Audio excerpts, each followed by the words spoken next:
Hello students, आज मैं आपको इस वीडियो में एक्सरसाइज 1.2 का प्रश्न नंबर 1 हल कराने वाला हूं। तो प्रश्न नंबर 1 को पढ़ लेते हैं कि निम्नलिखित संख्याओं को अभाज्य गुणनखंडों के गुणनफल के रूप में व्यक्त कीजिए, जिसमें आपके 5 प्रश्न दिए गए हैं। लेकिन इन पांचों प्रश्नों को हल करने से पहले आपको 4 बातें सीखनी होंगी। सबसे पहले अभाज्य संख्याएं कौन सी होती हैं या अभाज्य गुणनखंड कौन से होते हैं। दूसरा, किन संख्याओं में 2 का भाग जाता है, किस में 3 का भाग जाता है और किन संख्याओं में 5 का भाग जाता है। अगर ये चारों चीज़ें आप सीख लेते हैं तो आपको ये प्रश्न बेहद आसान लगेंगे। तो थोड़ा सब्र रखिएगा। तो सबसे पहले हम देख लेते हैं कि अभाज्य संख्याएं कौन सी होती हैं या अभाज्य गुणनखंड कौन से होते हैं। अभाज्य संख्याएं अर्थात वे संख्याएं जिनके सिर्फ और सिर्फ 2 ही गुणनखंड हो, 2 के अलावा तीसरा नहीं होगा। जैसे 2 है, 2 के गुणनखंड क्या हो सकते हैं? 2 एकम 2। अभाज्य संख्याएं वे संख्याएं होती हैं जिसका एक गुणनखंड 1 होगा और दूसरा गुणनखंड वो संख्या खुद होगी। अर्थात 2 का गुणनखंड क्या होगा? 2 ही होगा। तो 2 के कितने गुणनखंड आए? 1 और 1 2। ऐसे ही 3 देखिए, 3 एकम 3। तो 3 एक अभाज्य संख्या है क्योंकि उसका एक गुणनखंड क्या है? 1 है और 1 खुद है। जैसे मैंने ले लिया 5, तो 5 के गुणनखंड क्या होंगे? 5 होगा और 1, क्योंकि 5 एकम क्या होता है? 5। तो अभाज्य संख्याएं वे संख्याएं होती हैं जिसका एक गुणनखंड क्या आएगा? 1 और दूसरा खुद वो संख्या। ऐसे ही अगर मैं ले लेता हूं 7, फिर 11, फिर 13, फिर 17, फिर 19, फिर 23, ये सारी ऐसी संख्याएं हैं जिनके सिर्फ और सिर्फ 2 ही गुणनखंड होंगे। एक तो गुणनखंड होगा 1 और एक खुद वो संख्या। मतलब उन संख्याओं में इन 2 के अलावा किसी का भाग जाएगा नहीं। जैसे 23 की बात करें तो 23 का गुणनखंड क्या होगा? 23 एकम 23। उम्मीद करता हूं आपको अभाज्य संख्याओं का मतलब समझ आ गया होगा। एक मैं गलत एग्जांपल लेता हूं। जैसे मान लो 6 है, 6 के गुणनखंड क्या हो जाएंगे? 2 3 6, 3 एकम 3। तो 6 के गुणनखंड कौन कौन से आए? एक तो 1 आया, एक तो क्या आया? 2, एक क्या आया? 3, एक कितना आया? 6। तो 6 के कितने गुणनखंड आए? 1 2 3 4। अर्थात 6 अभाज्य संख्या नहीं है, क्योंकि मैंने आपको क्लियर कट बता दिया कि अभाज्य संख्याएं वे संख्याएं कहलाती हैं जिनके सिर्फ और सिर्फ कितने गुणनखंड आते हैं? 2। एक तो 1 आएगा और एक खुद वो संख्या आएगी। उम्मीद करता हूं इतना आपको समझ आया होगा।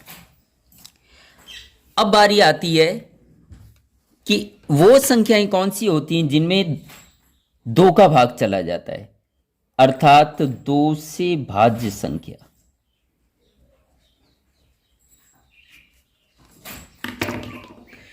जिन संख्याओं में पीछे का अंक 0 हो, 2 हो, 4 हो, 6 हो और 8 हो, उन संख्याओं को हम 2 से विभाजित कर सकते हैं या उन संख्याओं में हम 2 का भाग दे सकते हैं। जैसे 346, इसमें पीछे का अंक देखना है। पीछे का अंक कितना है? 6 है। तो इसमें कितने का भाग चला जाएगा? 2 का। कैसे देख लेते हैं? 2 का भाग जाएगा, 2 एकम 2, 1 बचा, 1 4 14, 2 7 14 और 2 3 6। ऐसे ही कोई दूसरी संख्या ले लेते हैं 105। 252। इसमें देखिएगा पीछे का अंक कितना है 2, पीछे का अंक कितना है 2, तो इसमें 2 का भाग चला जाएगा आसानी से। 2 पंजे 10, 2 दूनी 4, 1 बचा, 1 2 12, 2 छंग 12। अब बारी आती 3 से विभाज्य होने वाली संख्या। 3 से भाज्य, ये एग्जाम्पल से आपको समझना है। जैसे मैंने एक संख्या ले ली 36711, 36,711। क्या यह 3 से भाज्य है? तो हमें क्या करना है, इसके सभी अंकों को जोड़ देना है। 3 6 9, 9 7 16, 16 1 17, 17 और 1 18, सभी अंकों का जोड़ 18 आया। अगर इस जोड़ में 3 का भाग चला जाए, 3 छक कितना होगा 18। अगर इस जोड़ में 3 का भाग चला जाए तो ये संख्या 3 से भाज्य होगी। देखिए कैसे, 3 एकम 3, 3 दूनी 6, 3 दूनी 6, कितना बचा 1, 1 और 1 11, 3 तिया 9, कितना बचा 2, 2 और 1 21, 3 सत्ते 21। तो ये 3 से भाज्य होने वाली संख्याएं हैं। इसी प्रकार से हमें देखना है 5 से भाज्य होने वाली संख्या। तो जिन संख्याओं के पीछे का अंक 0 हो या 5 हो तो उनमें 5 का भाग चला जाता है। जैसे 155, इसमें पीछे का अंक कितना है 5 है, तो 5 से विभाज्य होगी। 5 तियां कितना होगा 15, 5 एकम कितना होगा 5। ऐसे ही मैंने ले ली 250, इसमें पीछे का अंक कितना है 0, तो भी ये 5 से विभाज्य होगी। 5 पंजे 25 और 0 जैसे का तैसा। उम्मीद करता हूं ये सारी की सारी चीजें आपको समझ आई होंगी। तो अब हम प्रश्न स्टार्ट करते हैं। तो प्रश्न नंबर 1 है,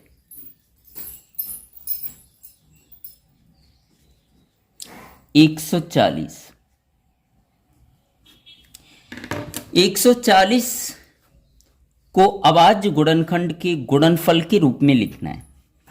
तो सबसे पहले हम भाग देते हैं 2 का। जब तक 2 का भाग जाता रहता है तब तक हम 2 का भाग देते रहते हैं। 2 से जाना बंद हो जाए तो 3 से, 3 से जाना बंद हो जाए 4 से, 4 से जाना बंद हो जाए तो 5 से। तो सबसे पहले हम देखेंगे 2 का भाग जा रहा है कि नहीं। पीछे का अंक 0 है तो 2 का भाग चला जाएगा। जो अभी मैंने 2 से भाग जाने वाली संख्याओं के बारे में मैंने आपको बताया था। जिन संख्याओं में पीछे का अंक 0, 2, 4, 6, 8 कुछ भी हो, उनमें 2 का भाग चला जाता है। तो 2 का भाग दे देंगे। 2 सत्ते 14, 0 जैसे का तैसा। फिर पीछे का अंक 0 है, 2 से भाग चला जाएगा। 2 का भाग इसमें हम देंगे, कितना आएगा 35 आएगा। अब पीछे का अंक कितना है 5, तो इसमें 5 का भाग चला जाएगा। 5 सत्ते कितना आएगा 35। फिर 7 है, 7 एक अभाज्य संख्या है तो 7 में किसी का भाग नहीं जाएगा। तो 7 एकम कितना होगा 7। तो 140 के गुणनखंड क्या है 2 गुणा 2 गुणा 5 गुणा 7। 140 के अभाज्य गुणनखंड मुझे ये मिल गए। तो मुझे किस रूप में लिखना था, 140 को अभाज्य गुणनखंड के गुणनफल के रूप में। तो लिख देते हैं। तो क्या आएगा 140, 2 का कितने बार गुणा हो रहा है 2 बार, तो 2 की घात कितनी आ जाएगी 2। अगर 2 का 3 बार गुणा होता तो 2 की घात कितनी आती 3। 5 एक बार है तो 5 को एक बार लिख देते हैं, 7 एक बार है तो 7 को भी एक बार लिख देते हैं। इस प्रकार से 140 के अभाज्य गुणनखंड क्या है, 2 की घात 2 गुणा 5 गुणा 7। यही आपका क्या होगा आंसर। यहाँ पे आप देख सकते हैं 2, 5 और 7 ये कैसी संख्याएं हैं, अभाज्य संख्या। इसी प्रकार से प्रश्न नंबर 2 हल कर लेते हैं। तो प्रश्न नंबर 2 है 156। तो सबसे पहले 2 का भाग देंगे। 2 के भाग का नियम मैंने बताया कि यदि पीछे का अंक कितना हो, 0 हो, नहीं है, 4, 6, 8 कोई भी अंक हो तो इसमें कौन सा अंक है, 6, तो 2 का भाग चला जाएगा। 2 सत्ते 14, 1 बचा, 1 6 16, 2 अट्ठे 16। अब पीछे का अंक कितना है, 8, फिर भी 2 से भाग जाएगा। 2 तियाँ कितना हो गया, 6, 1 बचा, 1 8 18, तो 2 नेम कितना होता है, 18। अब 2 का भाग इसमें नहीं जाएगा क्योंकि पीछे का अंक 0 2 4 6 8 कुछ भी नहीं है। तो अब 3 से चेक करेंगे। 3 का भाग कैसे देते हैं मैंने आपको बताया है, अंकों को जोड़ लेना है। तो 9 3 कितना हो गया, 12, 12 में 3 का भाग जा रहा है तो इस संख्या में भी 3 का भाग जाएगा। 3 एकम 3, 3 तिया 9, और 13 एक अभाज्य संख्या है इसलिए इसमें किसी का भाग नहीं जाएगा। तो 13 एकम क्या आएगा, 13। तो यहाँ लिख देना है आपको 156 का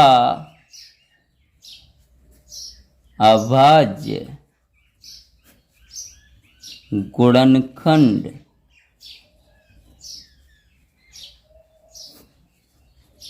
का गुणनफल रूप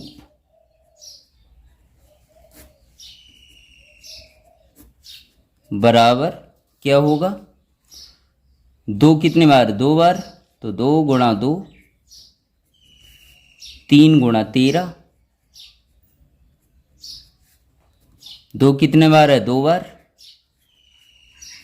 3 और 13 कितने बार है, 1 बार। और यही आपका क्या हो जाएगा आंसर। तो 2 प्रश्न हल हो गए। टोटल प्रश्न कितने हैं यहाँ पर, 5। तो प्रश्न नंबर 3 को हल कर लेते हैं।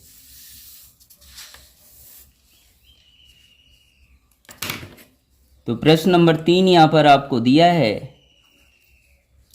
3825। गुणनखंड करने का नियम मैंने आपको बताया है कि सबसे पहले 2 का भाग देंगे, लेकिन 2 का भाग उन संख्याओं में जाएगा जिनमें पीछे का अंक कितना हो, 0 2 4 6 8, लेकिन कोई भी अंक नहीं है तो हम 3 से देखेंगे। 3 से भाग देने की विधि मैंने बताई, सभी अंकों को जोड़ लो। 3 8 11, 11 2 13, 13 5 18, 18 में 3 का भाग जाएगा तो इसमें 3 का भाग चला जाएगा। 3 एकम 3, 3 दूनी 6, 3 दूनी 6, 2 बचा, 2 2 22, 3 सत्ते 21, 21 और 1 22, 1 और 5 15, 3 पंजे 15। फिर देख लेंगे क्या 3 से भाग जाता है, 1 2 3, 3 7 10, 10 5 15, 15 में 3 का भाग जाएगा तो इस संख्या में भी 3 का भाग चला जाएगा। 3 चौक कितना होगा, 12, 3 दूनी कितना आएगा, 6, 1 बचा, 3 पंजे कितना हो जाएगा, 15। अब फिर चेक करेंगे क्या 3 से भाग जा रहा है, तो अंकों को जोड़ दो, 4 2 6, 6 5 11, 11 में 3 का भाग नहीं जाएगा। तो अब आगे बढ़ते हैं। पीछे अंक कितना है, 5, तो भाग किससे चला जाएगा, 5 से। 5 अट्ठे 40, 2 बचा, 2 5 25, 5 पंजे 25।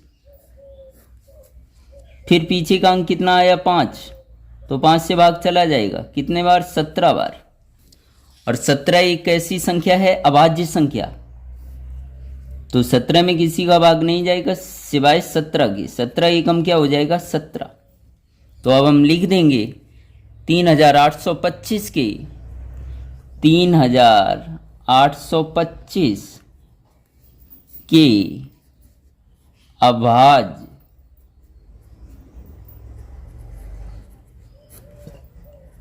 गुणनखंड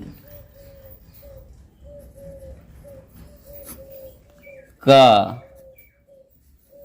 गुणनफल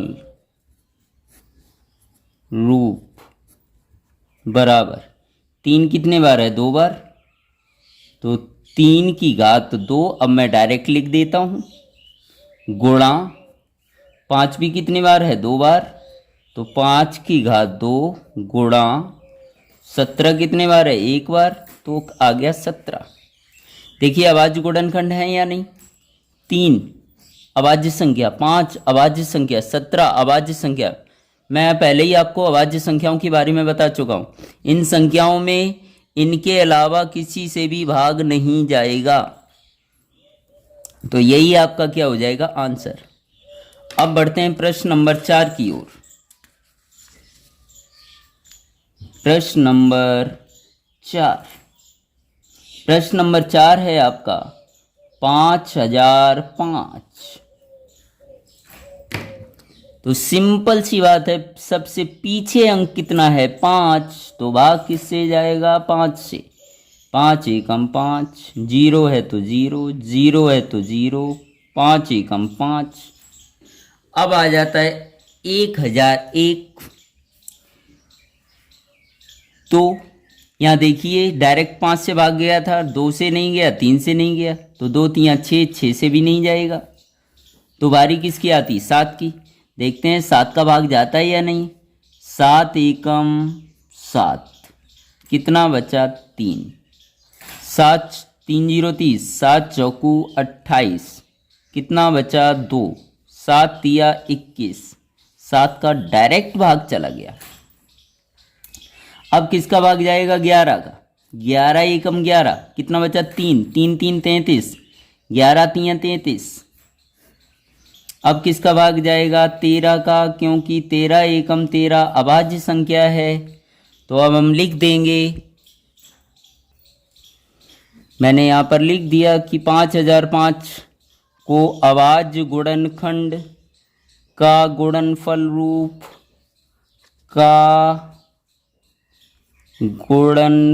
रूप क्या होगा? 5 गुणा 7, 5 गुणा 7 गुणा 11 गुणा 13, यही आपका क्या होगा? आंसर। अब बढ़ते हैं लास्ट प्रश्न की ओर। क्वेश्चन नंबर 5, लास्ट प्रश्न यहाँ पर आपका दिया है 7429। क्या दिया है? 7429। तो सबसे पहले 2 का भाग 0 2 4 6 8 कुछ भी नहीं है, नहीं जाएगा। इसमें डायरेक्ट किसका भाग जाएगा? 17 का। आप देखिए, देख लेना। देखो 74 है, 17 चौकू 68, कितना बचा? 6, 6 2 62।